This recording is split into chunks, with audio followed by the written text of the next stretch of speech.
I love you, Lord, and I lift my voice to worship you, oh my soul, rejoice. Take joy, my King, in what you hear. May it be a sweet, sweet sound in your ear. I love you, Lord, and I lift my voice to worship you, oh my soul, rejoice. Take joy, my King, in what you hear. May it be a sweet, sweet sound in your ear. May it be a sweet, sweet sound in your ear.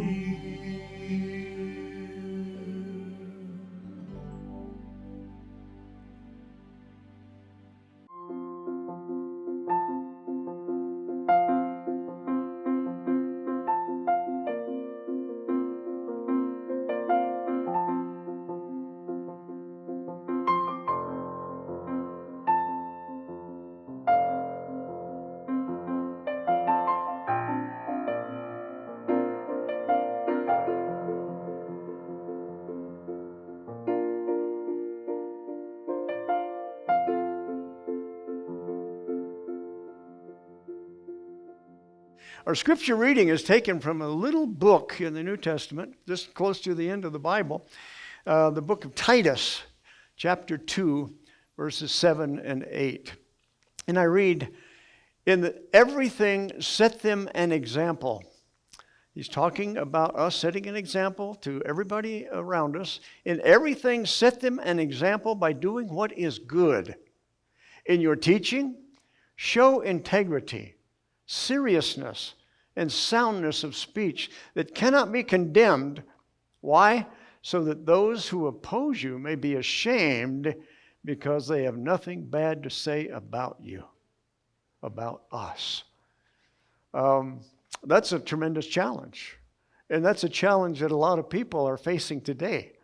I have, the sermon title is Under the Influence. You ever heard that term? Under the influence? I think all of us have heard that term. As a matter of fact, I was talking to a person just recently in the hospital. And I said to them, "Are you under the influence?" They said, "Of course not. I've never been drunk in my life." So every time you say that word, under the influence, that term, under the influence, people think you're talking about alcohol, right? Or some kind of drug, maybe. I don't know.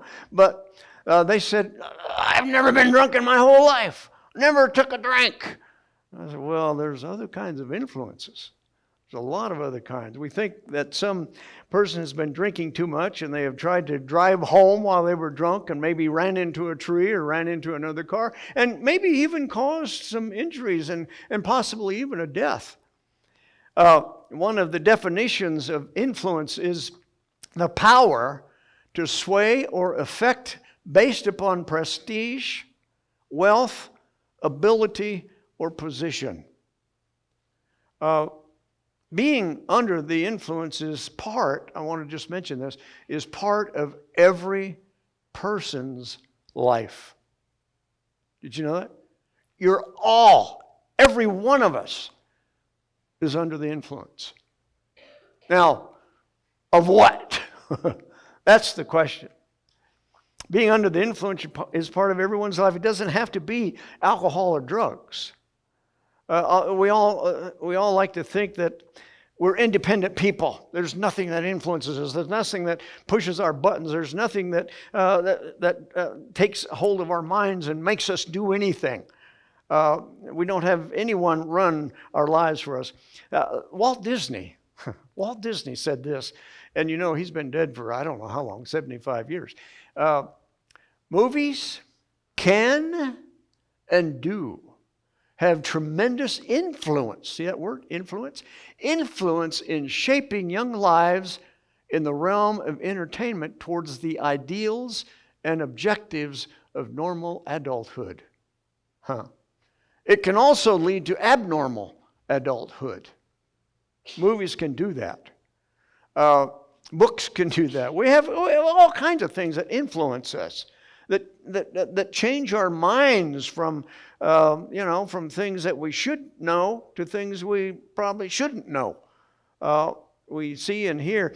The truth of the matter is that every day, someone or something is influencing our lives. It might be the lyrics to a song that you hear on the radio. It might be something we saw on TV, possibly some words that we read or we heard in a conversation. An ad suddenly appears on my computer, and it grabs my attention. It says 50% off.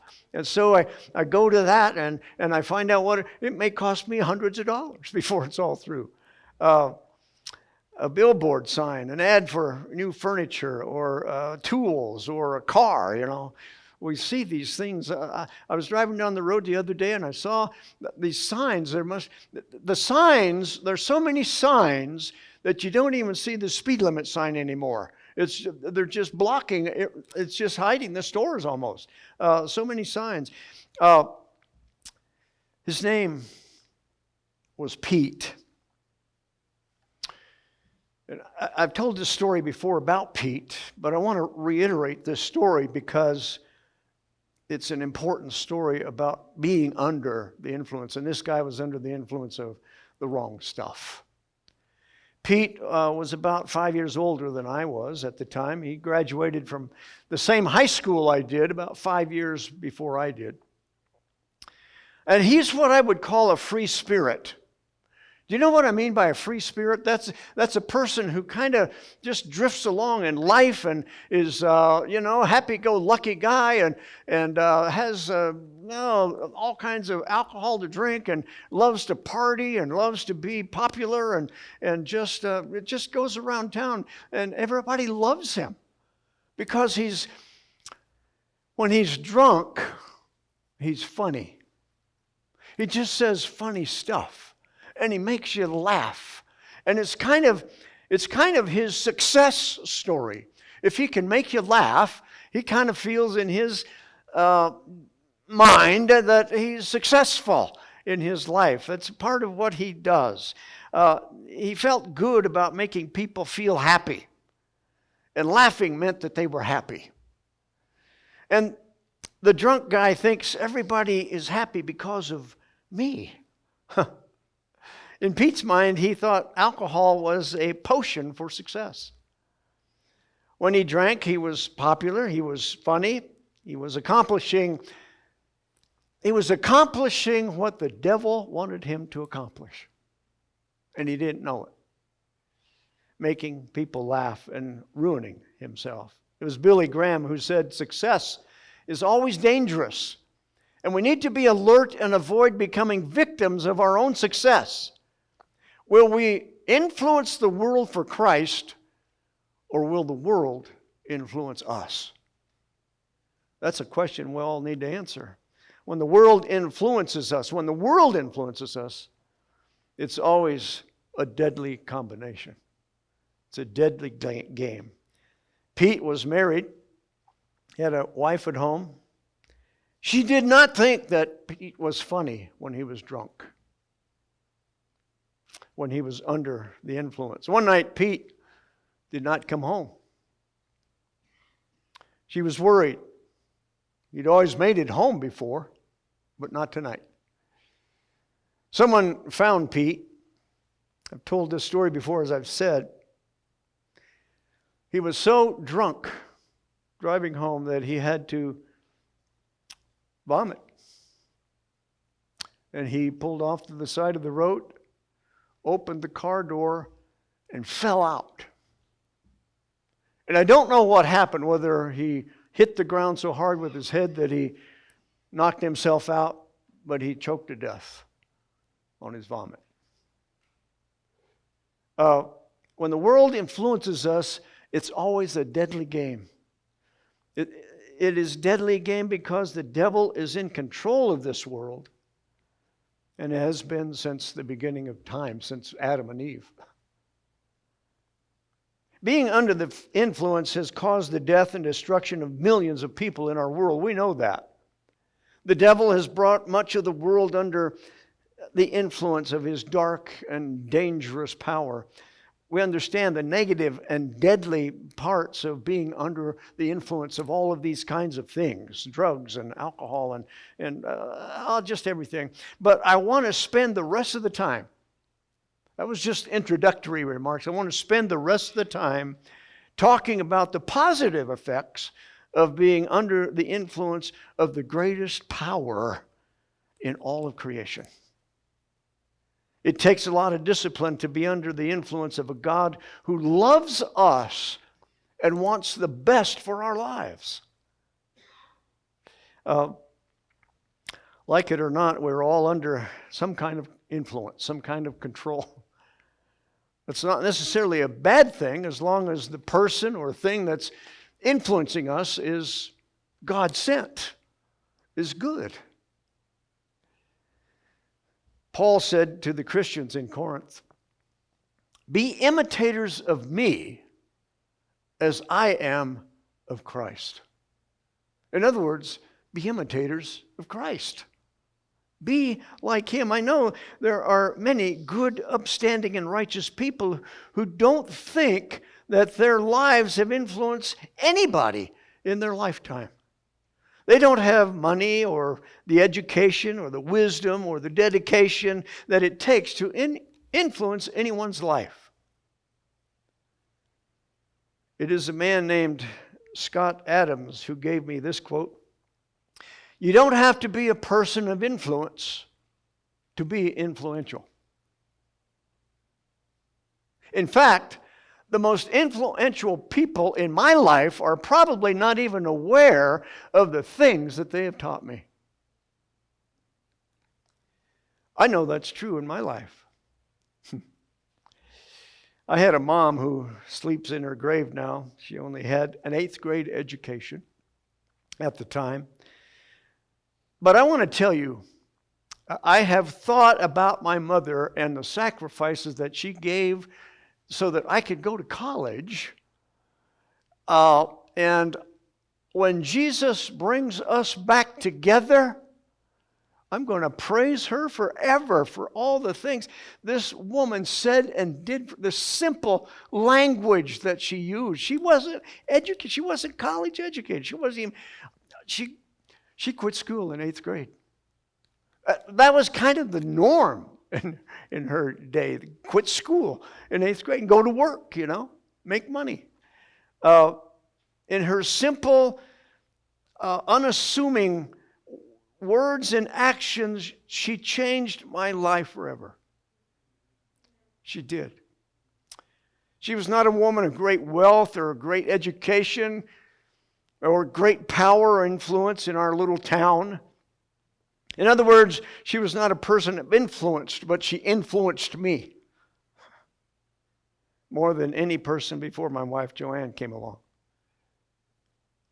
So it seems that David McKay was right when he said, "Children are influenced more by sermons you act than by sermons you preach." That's a quote everybody ought to keep. By sermons you act, by the way you live your life, than by blabbering off all the time. Jesus spent 3 years with the disciples to influence them to be like him. Today I want to visit the story of Elisha and how he handled influence. The story centers around a war. There's a war that's going to happen. It's a war between Israel. Israel now is the northern kingdom. It's the 10 northern tribes, 10 northern kingdoms. And Judah is the southern kingdom, just 2 tribes, Judah and Benjamin. So the northern kingdom is kind of an evil kingdom. They have been following after false gods, and they've had terrible kings. Ahab and Jezebel. The worst king Israel could ever have was Abraham. Well, Abraham was Ahab, and Jezebel was even the worst. They had a son whose name was Joram, Joram. I'm not going to mention a whole lot of names today, but the names I do mention, we need to keep separate. Keep them straight in your mind. Joram was the son of Ahab, and Joram was not as wicked as Ahab, but he wasn't, he wasn't up there yet as far as being a great king, a good king, a God-following king. As a matter of fact, he kept the golden calves in his kingdom and was worshiping golden calves. And some of the people in his kingdom were even offering their children as sacrifices. It's just the most insane, devil-possessed thing that I can think of doing. Their son, Joram, was less deplorable, but he could have been a better king. The story continues. You will begin to understand why there's a war that is looming. The Moabites are the underdogs. Now, the northern kingdom, Israel, is going to get together with the southern kingdom, and their king was Jehoshaphat. Jehoshaphat was a great king. He was a God-following, God-loving king. And so here you have a king that's not so God-following, and here you have one that's just really dedicated. And they're going to get together with another nation. 3 kings are going to go after the Moabites. Now, why are they going after the Moabites? Like I said, I don't want to mention a whole bunch of names here, but I've already mentioned several. The Moabites were under the control of the northern kingdom, and they had to pay taxes to this northern kingdom, to Israel. What were their taxes? Listen to this. They had to give Israel 100,000 lambs every year, and the wool from 100,000 sheep every year. 100,000 lambs. I can't even visualize what that would, 100,000 lambs. And then the wool from 100,000 sheep. This meant the entire future of a sheep farmer to give away their lambs. Did you hear the story about Shrek? Shrek, the lost sheep. It was in the newspapers a couple years ago, I think, or maybe I saw it on my computer. I don't know. But anyway, Shrek was a sheep that got lost. He was lost. And his owner, after a year or two, thought he was dead, probably. Some animal got a hold of him. Well, 6 years he was lost. One day, one of the farmers was driving down the road and he saw this sheep laying on its side beside the road, and he stopped and he looked at this sheep, thought it was dead. The sheep was alive. It was Shrek. And he was laying on his side because he had so much wool, so much fleece that he couldn't walk. He was just loaded. He was on his side and he couldn't even get up on his feet to walk. And when they sheared him, his fleece weighed 46 pounds, which doesn't sound like a lot, but an average sheep after 6 years, and he has 46 pounds of this wool on him, an average sheep then would probably, if you divide that out, have 6 or 8 pounds of wool that's sheared every year. So that means that if Shrek's fleece is the average, the Moabites had to give probably 600,000 pounds to 800,000 pounds of wool every year to the northern kingdom, to the Israelites. Moabites were ticked off. We don't like taxes, do we? We have to pay them. I mean, they're a necessity in our public, in our Republican, but and to run our nation. You can see why rebellion is coming. The Moabites are rebelling against the northern kingdom. The northern kingdom has taken on the southern kingdom, the kings of those two nations, and they've also taken on another king who is from Aram. And so the three armies are joined to put down this revolt. Joram, this evil king, asked two other nations to join these armies. And one of those armies, of course, is the southern kingdom, Jehoshaphat. And then there's a king from Edom who's not even named in this story. So just remember the northern kingdom, southern kingdom. We got Joram up at the top, and we've got Jehoshaphat, the good king. The king of Moab has decided he will no longer pay these taxes. And so he's going to cause a revolt. Israel's army, along with these other two armies, is going to war with Moab. But the three armies have to march across a hot desert. The Bible sheds light on what happens. It says, after marching for 7 days, the troops began running out of water for themselves and their animals. When the king of Israel heard about it, he said, "What? Don't tell me we don't have enough water. If that's the case, our three armies are done for. We're at the mercy of the Moabites, and all they have to do is come and wipe us out.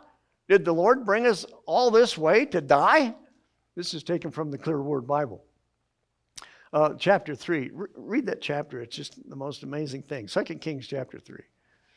And so they're wondering, and their animals. It says their animals, they and their animals. Why did they have animals? I got to thinking about this, and I thought, well, they're marching across the desert.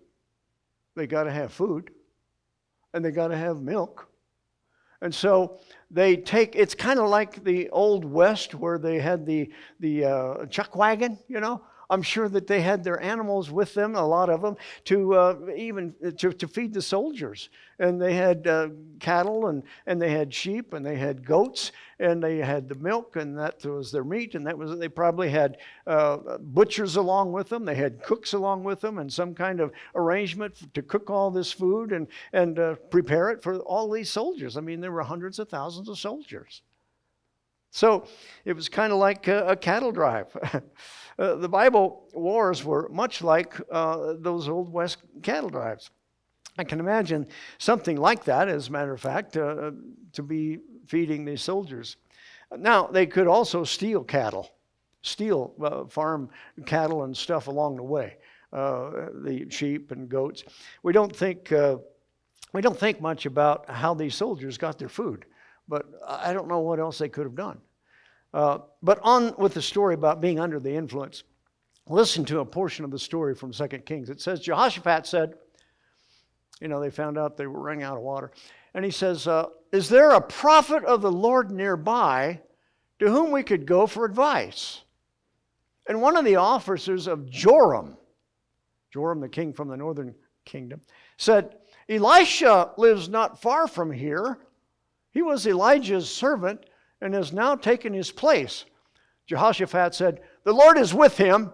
Let's go and see him. So the three kings went to see Elisha. This is a wonderful meeting that they're going to have. So Elisha lives near. Why does Elisha live near where this war is going to be? I'll tell you why. God is in the plans. He knew that one day, and I don't know how long Elisha lived here, maybe years. He knew that one day this thing was going to come about, this thing, and they were going to have to come to him, and they would be asking God for some kind of help. God is always in the plans, and he's always ahead in the plans. He has his messengers, whether they are angels or prophets that are needed to prophesy victory in war. God has these messengers at the right place, at the right time, at the very time he needs them the most. And so Elisha lives near here. Prophet of God. Elisha has some choice words for Joram. Joram, you know, the bad king from the northern kingdom, is not a good king. Have you ever come upon an old acquaintance who's not really excited to see you? You can tell by the way they react when they see you. Kind of, yeah. Might say something like, oh, yeah, I remember you. You were caught cheating on that Bible exam. You know, I remember you. It was last time I saw you was a newspaper article about some kind of embezzlement. You know, something like that. Or I heard you were in prison. When did you get out? When did you get out of prison? You know, you just kind of sense that they don't want to have much to do with it. Listen to Elisha when he meets these three kings: Jehoshaphat, the good king; Joram, the not so good king; and the king from Edom. He says, Elisha greeted them and then said to the king of Israel, that is Joram, "What do you and I have in common? Why don't you go to the prophets of Baal that your father and mother worshipped?" Remember, that was Ahab and Jezebel. Joram said, "I can't do that because I believe it was the Lord's plan for us to take our troops this way. But it looks as if the Lord brought us out here to hand us over to the Moabites. We want to know what to do." Elisha is quick to answer back. He says, "Don't blame the Lord. It was your idea to take this long way around. It was your idea to come out here with all these soldiers." Then Elisha unloads on King Joram. The reason is because Joram had not rid his kingdom entirely of all the false worship that was going on in that northern kingdom. Listen to Elisha give Joram a piece of his mind.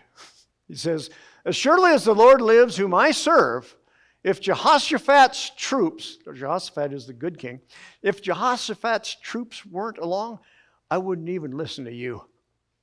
But because he serves the Lord, I'll see if I can find out what the Lord wants to do for you." See the kind of influence you could have on some people's lives as long as you obey and follow the Lord and listen to him, spend time with him in his word and prayer. Jehoshaphat had influence upon others because he lived under the influence of a God who loved him.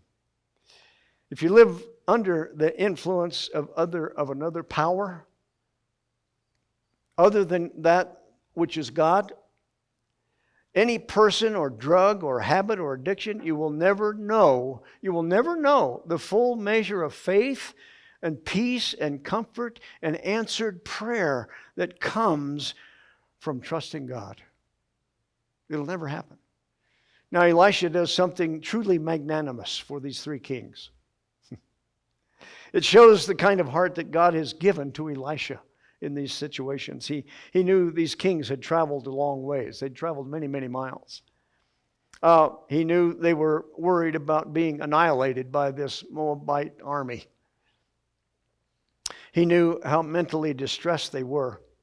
And the author of 2 Kings lets us have a glimpse of Elisha's emotional makeup. He says, "Then Elisha," this is Elisha, "then he turned to his servant and said, 'Go find a musician. Jane, they're asking for you to come there to play the piano.' Soon the servant came back with a harpist who played for the three kings to quiet their spirits." Isn't that amazing? Here they are in the middle of he's just chastised Joram, this king. And then he says, "Go find a musician. We got to settle these people down." Brings back a musician. And he's a harpist, plays the harp. Remember David playing the harp at night to settle down his sheep, just to settle them down? So here's Elisha with this wonderful mind given to him, that wonderful heart given to him to settle these people down. Go get a musician. So he did. Even in the midst of reprimanding King Joram, Elisha has a heart. He took the time and the effort to soothe the jangled nerves of these three kings. I like music when I'm praying. Sometimes when I'm laying in bed, I'll turn the TV to a music channel. And it's music without words. It's just the music. The nice, gentle, soft music. And it just relaxes me. I usually, when I'm in prayer, like it to be quiet, you know. I don't even have music going, but music is such a soothing, wonderful thing that God has given us as a gift. David used it. I like music, but most of all, I like it quiet. Next week, we'll find out how God answered this prayer that Elisha gave. So come back next week. God bless each of us as we live under the influence of a God who loves us and wants the best for us. There's something in your eyes I see, reminds me of what used to be when I was still uncertain of the truth. The sleepless nights that turned to days, alone inside an empty space, looking for someone to see me through. But there's one thing I know, you were never left alone. You can always call on Jesus' name. And there's one thing I pray, you will always find a way to open up your heart and make a change. God can open up your heart if you're willing to abide. And there's one thing I know, and God can break a shining light inside your heart, deep inside. Only God can make your blind eyes see. 'Cause if we speak of lost things found and lives that have been turned around, and tell me who knows better, child, than me. For if there's one thing I know, you were never left alone. You can always call on Jesus' name. And if there's one thing I pray, Jesus helps you find a way to open up your heart and make a change. God can take away your pain if you choose to let it go. If there's one thing I know, and I would never stake my life on any lesser thing, that the cross of Christ and his suffering would ease my suffering. And there's one thing I know, you were never left alone. You can always call on Jesus' name. And if there's one thing I pray, God will help you find a way to open up your heart and make a change. God will take away your pain if you choose to let it go. If there's one thing I know,